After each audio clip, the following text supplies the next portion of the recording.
এবার নিকৃষ্ট ভাষায় আক্রমণ মিমিকে, ধর্ষণের হুমকির পোস্ট শেয়ার ও তীক্ষ্ণ প্রশ্ন অভিনেত্রীর। গোটা রাজ্য, রাজনীতি, দেশ, এমনকি বিদেশও তোলপাড় একটাই ইস্যুতে। আরজিকর হাসপাতালে মহিলা চিকিৎসককে ধর্ষণ ও খুনের ঘটনায় চারিদিকে প্রতিবাদের ঝড়। সকলের মুখেই একটাই দাবি, বিচার চাই। মহিলারা তাদের নিরাপত্তা নিয়ে দাবি তুলছেন একাধিক। রাতে এমনকি দিনের বেলাতেও মহিলারা কতটা নিরাপদ, তাদের নিরাপত্তার দায়িত্ব নেবে কে? হাজারো প্রশ্নে যখন উত্তাল দেশবাসী, তখন সোশ্যাল মিডিয়ায় প্রকাশ্যে ধর্ষণের হুমকি পেলেন অভিনেত্রী ও যাদবপুরের প্রাক্তন সাংসদ মিমি চক্রবর্তী। নিজের সোশ্যাল মিডিয়া স্টোরিতে স্ক্রিনশট পোস্ট করে ক্ষোভ, হতাশা প্রকাশ অভিনেত্রীর। আরজিকরের ঘটনার বিরুদ্ধে মুখ খুলেছেন একাধিক অভিনেতা, অভিনেত্রী, সঙ্গীত শিল্পী, চিত্রশিল্পী, নাট্যকর্মীরা। পথেও নেমেছেন তারা।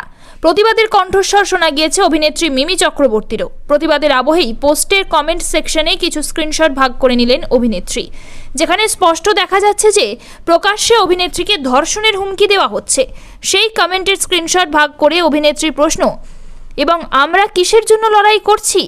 এমনই দুটি পোস্টের স্ক্রিনশট শেয়ার করে অভিনেত্রী নিজের এক্স হ্যান্ডেলে লেখেন, এবং আমরা মহিলাদের অধিকারের জন্য বিচারের দাবি করছি।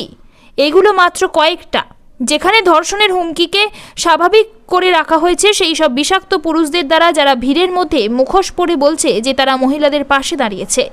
কোন ধরনের শিক্ষায় এগুলো সম্ভব? এই পোস্টের সঙ্গে কলকাতা পুলিশের সাইবার ক্রাইমের অফিসিয়াল এক্স হ্যান্ডেলকে ট্যাগ করেছেন অভিনেত্রী। এই পোস্ট শেয়ার করে মিমির পাশে দাঁড়িয়েছেন পরিচালক সৃজিত মুখোপাধ্যায়ও। তিনি লেখেন, তারকাদের ঘৃণা করুন, কিন্তু ভেবেচিন্তে। জেলে ইন্টারনেট নাও পেতে পারেন। তবে মিমির এই পোস্টে রীতিমতো উদ্বেগ প্রকাশ করেছেন নেটিজেনরাও।